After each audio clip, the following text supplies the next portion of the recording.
남아공에서 한국에 들어올 때 책을 다 가지고 오지 못했습니다. 컨테이너를 띄울 상황이 아니어서 약 2천여 권의 책이 있는데 너무 아깝더라고요. 그 책을 바라보다가 한국에 가지고 갈 딱 10권만 가져가자. 정말 버릴 수 없는 책 10권만 선정하자. 그 10권은 적어도 내 생각을 바꿔놓거나 내 삶의 기준을 제시해 준 책 10권.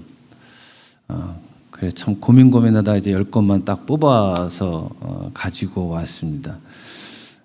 한 권은 이제 라틴어 성경이었고 나머지 9권은 제가 도저히 버릴 수 없는 제 삶에 너무나도 커다란 영향을 준 9권을 뽑아서 이제 가지고 왔습니다. 한국에 와서도 사실 뭐 10몇 년 동안 그 정도의 책들을 만나기는 쉽지 않았습니다.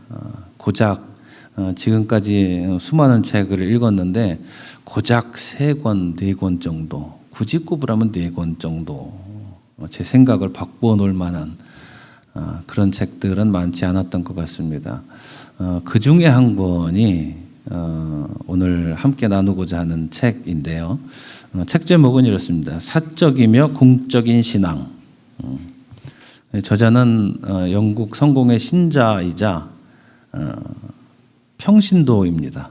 변호사로 평생을 일하면서 교회와 신앙에 대해서 궁구하신 분입니다. 윌리엄 스트링펠로우라는 분인데 1928년에 태어나서 1985년에 돌아가셨으니까 영국 성공회에서 아주 평신도로서는 굉장히 큰 예우와 찬사를 보낼 정도로 그 평신도에 대한 또 교회에 대한 저작물을 남겼는데 이 책의 몇몇 부분들을 같이 한번 나누어 보고자 합니다. 그리스도는 내 삶을 보여준다. 삶의 모든 세세한 부분, 내 실수와 웃음과 피로와 놀라움과 모순과 자유와 모호함과 고요함과 경이로움과 죄와 평화와 허영과 다양성과 정욕과 승리와 패배와 휴식과 사랑 등 모든 부분을 보여준다. 염려하지 않아도 될 것은 어떠한 경우든 하나님이 이런 나와 함께 비할 바 없는 친밀함으로 내 인생 전체에 관여하시고 내 모든 치부를 지켜주시며 언제나 어디에서나 함께 하신다는 것이다.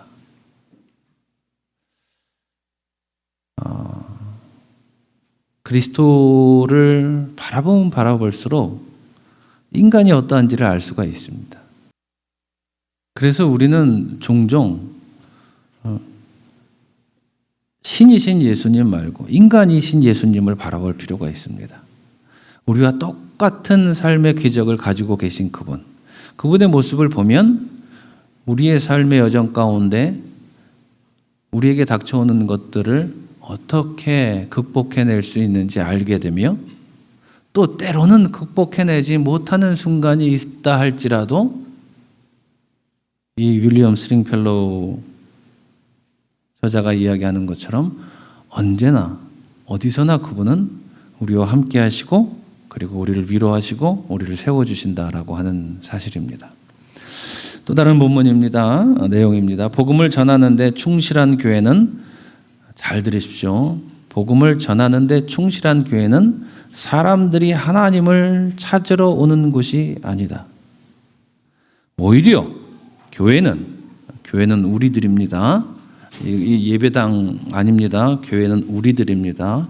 예수를 믿는 예수를 그리스도로 고백하는 각각의 지체들이 함께 모일 때 교회가 되는 것입니다. 교회는 하나님이 먼저 사람들을 찾고 계심을 선언하는 것이다. 이를 선언하기 위해 모이는 것이다.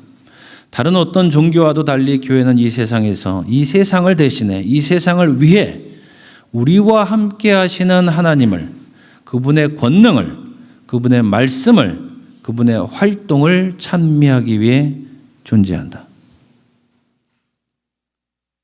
그렇게 내가 누구를 위해서 와줬지, 내가 내 의지로, 내 자의로 결정해서 왔지라는 생각 자체가 복음에 따르면 교만이 되는 겁니다.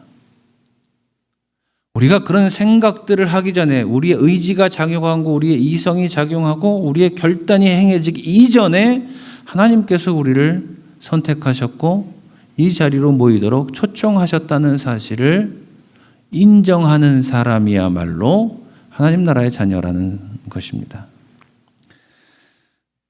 다른 내용입니다. 그리스도교 신앙에서 이야기하는 죄의 본질은 인간이 무엇이 선이고 무엇이 악인지 분별할 수 있는 능력을 자랑하여 하나님처럼 되려 하는 것이다.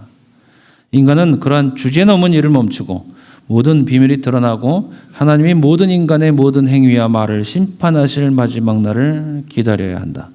죄의 권세에 사로잡혀 있는 자신을 종교로 위장해 봤자 하나님은 이를 기뻐하시지도 않으시고 별다른 영향도 받지 않으신다. 예수님께서 말씀하셨듯이 돌 던지면 안 됩니다. 내가 뭐라고. 누군가를 이렇다 저렇다 판단하기 이전에 나의 그 판단이 마지막 심판 때에 하나님 앞에 놓여질 것이라는 그 사실을 기억할 수 있어야 합니다. 뭐 좋다, 싫다, 마음에 든다, 안 든다를 얘기하는 것이 아닙니다. 누군가를 정죄하는 것, 드러난 사실이라고 하는 그 내용을 가지고 누군가를 정죄하는 것. 우리는 그 어느 누구도 그럴 자격이 없다는 사실을 알아야 합니다. 다른 내용입니다. 교회 밖에 있는 이들은 교회에 불평할 자격이 없다.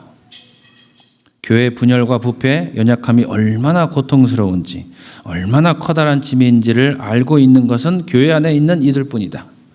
그러한 맥락에서 교회 안에 있는 이들은 좀 더 담대하게 행동해야 한다. 자신들이 한 말과 행동을 일치시켜야 한다.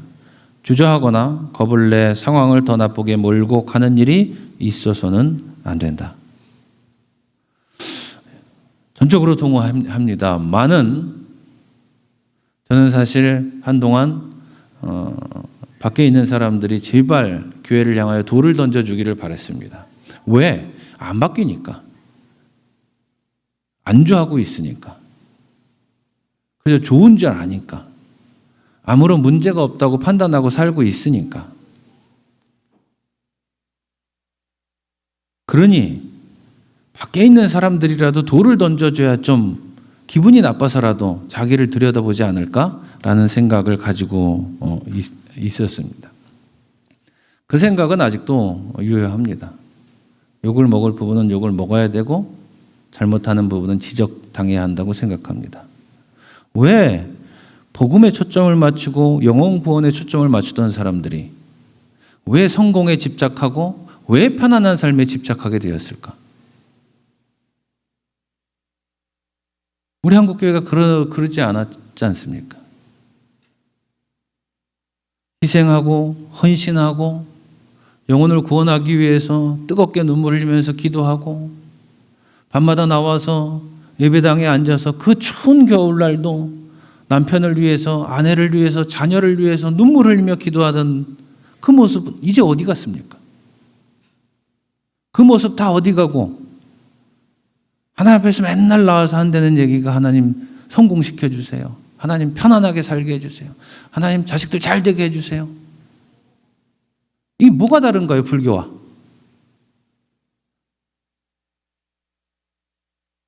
왜 그렇게 됐을까요? 우리는 종교개혁자들의 이 생각을 다시 한번 생각해 봐야 됩니다.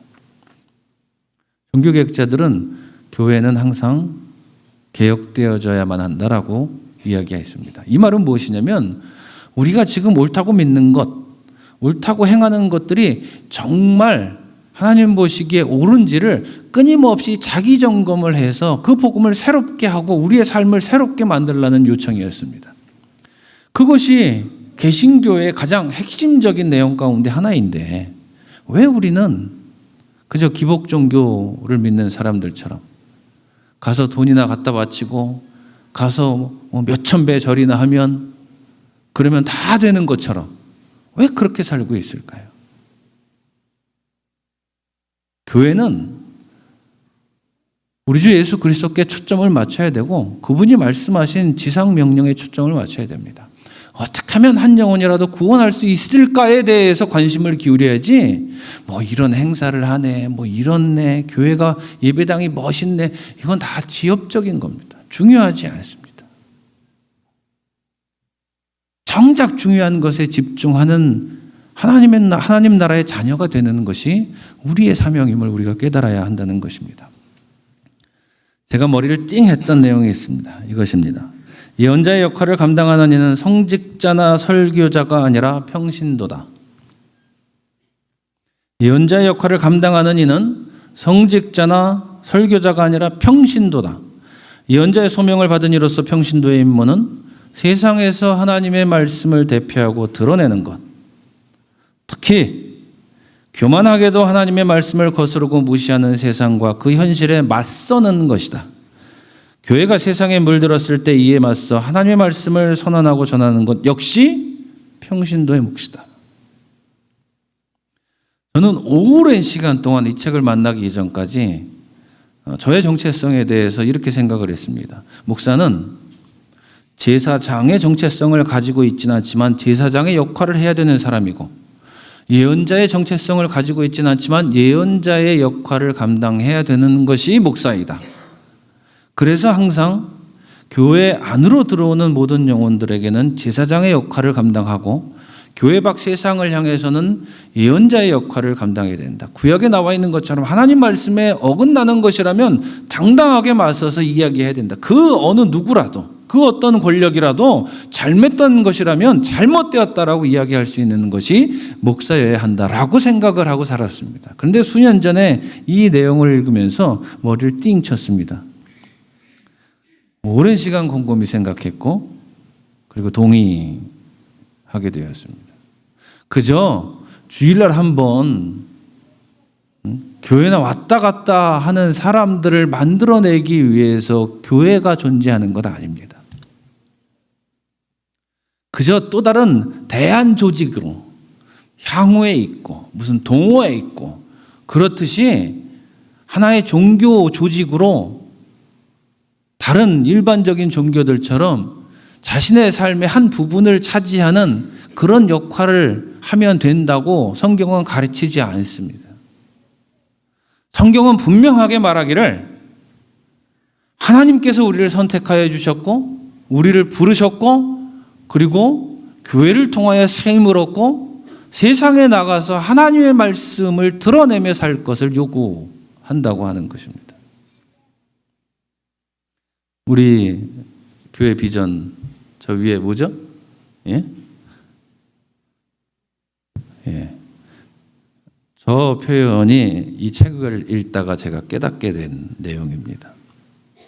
저는 교우들이 그냥 친목 활동하듯이 사업에 필요해서 옛날에 그런 거 뭐 지금도 그렇다지만 뭐 옛날엔 더 심했죠. 뭐 사업에 필요해서 이거라도 안 하면 심심하니까 이거 안 하면 뭐 그냥 괜히 궁시렁궁시렁 잔소리 들어야 되니까 그래서 오는 교인이 있을지라도 교회는 하나님의 말씀을 듣고 생각하고 적용하고 실천하게끔 하는 하나님의 거룩한 기관이 되어야 한다고 하는 것입니다. 제가 나가서 세상은 어때? 라고 이야기하는 것이 아니라 세상 속에 살아가는 지체들께서 세상은 이래. 나는 이렇게 사는 거야. 이것은 옳고 이것은 글러. 하나님의 말씀에 비춰보니 이것은 아니야. 라고 말할 수 있는 하나님 나라의 일꾼들. 예언자의 사명을 감당하는 사람들이 되어야 한다는 것입니다. 저는 더 이상 예언자의 역할을 할 생각이 없습니다. 이 책을 읽고 고민하고 생각하고 기도하며 내린 결론은 저의 역할은 아니었습니다. 그러면 남는 과제는 이것이죠. 어떻게 하면 하나님께서 선택하시고 부르시고 그 부르심에 응답하여 나온 하나님 나라의 이 자녀들이 세상 속에서 살아갈 때 하나님의 말씀을 드러내면서 그 복음을 증언할 수 있고 증명할 수 있게 할까? 가장 근원되는 것은 하나님의 영이 함께 해야 됩니다. 어떻게 가능합니까? 세상 사람들이 살아가는 삶의 방식 그대로 살아가면 증언이 될까요? 증명이 될까요? 세상 사람들이 살아가는 그 삶의 궤적을 동일하게 쫓아가면 그것이 구별된 백성으로 보여질까요?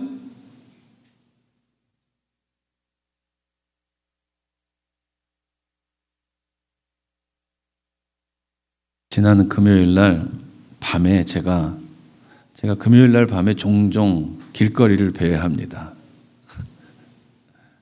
종종 밤 11시쯤 뭐 이렇게 10시 반, 11시쯤 이렇게 한 바퀴를 돌아봅니다. 그날은 조금 멀리 나갔어요. 안양역 부근까지 나갔어요. 그리고는 아주 휘황찬란한 수많은 곳들을 봤습니다. 술집들, 그 야밤에 불을 다 켜놓고 술 먹는 사람들이 왜 이렇게 많은지 와 깜짝 놀랐습니다. 어쩌다 한 번씩 나가는데 거기까지는 안 나가봤는데 거기까지 나가봤다 깜짝 놀랐습니다. 그리고 거기를 지나가다가 어느 한 분을 봤습니다. 지난번 집회 때 본 장반인데 저 양반? 이렇게 밖에서 이렇게 쳐다보는데 소주를 신나게.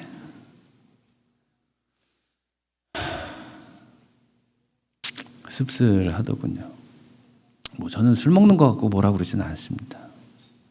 술 마시면 죄다 이런 생각 가지고 있지도 않습니다. 그러나 불신자들에게 어떻게 보여지는지에 대해서는 한 번쯤 생각해 봐야 되지 않겠습니까? 믿지 않는 사람들이 제 교회 다니는데 예수 믿는데 교회 열심히 해. 그렇게 평가하는데 삶의 모습이 가치관이 삶의 목표가 똑같다면 구별된 사람으로 보여질까요?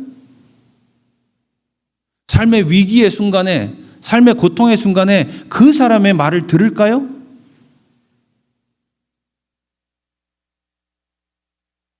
다르게 사는 거 쉽지 않습니다.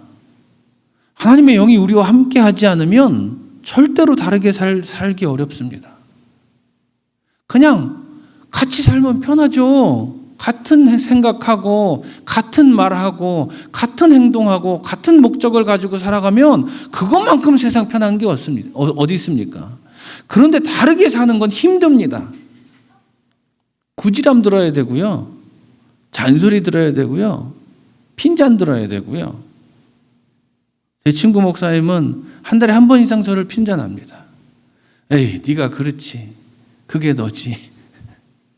무엇인가 다르다는 것은, 다르게 생각하고 다르게 행동한다는 것은, 다르게 선택한다는 것은 이처럼 피곤하고 힘든 일입니다. 그런데 삶의 목적과 삶의 방식이 다른 사람들은, 하나님을 믿는 자들은 필연적으로 달라질 수밖에 없고 달라지기에 피곤하고 힘들 수밖에 없습니다. 정신적으로 힘들어지고 영적으로 피곤해질 때 우리들에게 필요한 것이 무엇입니까? 하나님의 영입니다. 다른 것 아닙니다. 내 의지로 내 능력으로 되지 않습니다. 우리의 한계가 얼마나 명확한데요.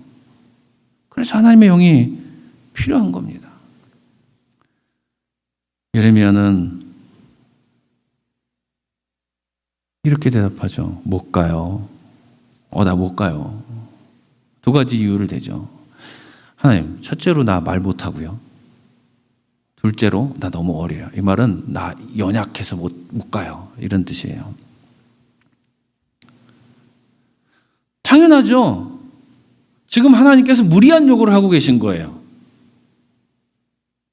왕이 생각하는 것, 종교 리더들이 생각하는 것, 백성들이 생각하는 것, 온통 그 나라의 대다수의 사람들이 같은 생각을 하고 있어요. 같은 생각을 하고 있는데 하나님이 너 내 말을 들고 가. 하나님 말씀하실 거 뻔해요. 이 모든 사람들이 같은 생각을 하고 같은 행동을 하고 같은 가치관을 가지고 살아가고 있는데 니네 그거 아니야. 그거 하면 안 돼. 라고 시킬 걸 뻔해요. 그러니까 예레미야는 못해요, 하나님. 못해요. 아시잖아요. 저 말 잘 못해요. 제가 얼마나 연약한지 아시잖아요. 당연한 저항이고 당연한 거부죠. 그런데 우리가 믿는 하나님은 끈질기신 분이십니다. 하나님 뭐라고 얘기하십니까? 예? 괜찮아. 이렇게 얘기하는 겁니다. 예레미야의 모습은 우리의 모습과 전혀 다르지 않습니다. 그런데 하나님은 괜찮아. 내가 널 모르니? 괜찮아. 내가 너하고 함께 있을 거야. 내가 너를 지켜줄 거야. 모든 순간에 내가 일할 거니까 괜찮아. 너 봐라. 제가 좋아하는 표현입니다. 똑똑히 보아라. 본문에 그렇게 적혀 있죠. 똑똑히 보아라. 네 눈으로 똑똑히 봐. 네가 두려워하고 네가 겁내하고 네가 거북하게 생각하는 것, 그 일들 내가 다 없애버릴 거고 제거할 거고 부셔버릴 거야. 네 눈으로 똑똑히 봐. 너 혼자가 아니라, 너 혼자 사는 것이 아니라, 너 혼자 일하는 것이 아니라 내가 너와 함께하는 그 증거를 네 눈으로 똑똑히 보게 해줄 거야. 제가 만난 하나님은 그런 분이셨습니다. 무섭고 두렵고 떨리고 겁나고 저를 꺾어버리시는 그런 분이 아니라 괜찮아. 내가 너를 잘 알아. 세번역에나 개역개정에는 선택했다라고 표현이 되어 있는데 원문의 뜻은 안다는 것입니다. 내가 너를 잘 알아. 네가 어떠한지 잘 알아. 네가 어느 정도인지 잘 알아. 그런데 괜찮아. 내가 너하고 함께 있을 거야.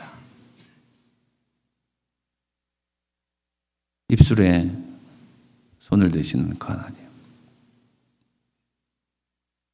위로하고 격려하고 힘을 내라고 일으켜 세워주신 하나님.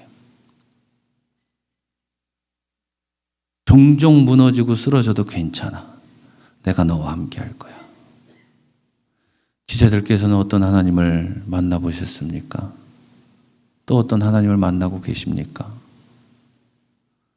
우리 일상에서 우리 하나님은 우리를 너무나도 잘 아시기에 우리를 위로하고 격려하고 일으켜 세워주시는 분이십니다. 저는 지체들께서 그런 하나님을 만나셨으면 좋겠습니다. 그런 하나님을 만나 일상을 하나님의 영역으로 변화시키는 그런 하나님 나라의 자녀 되기를 우리 주 예수 그리스도의 이름으로 소망합니다.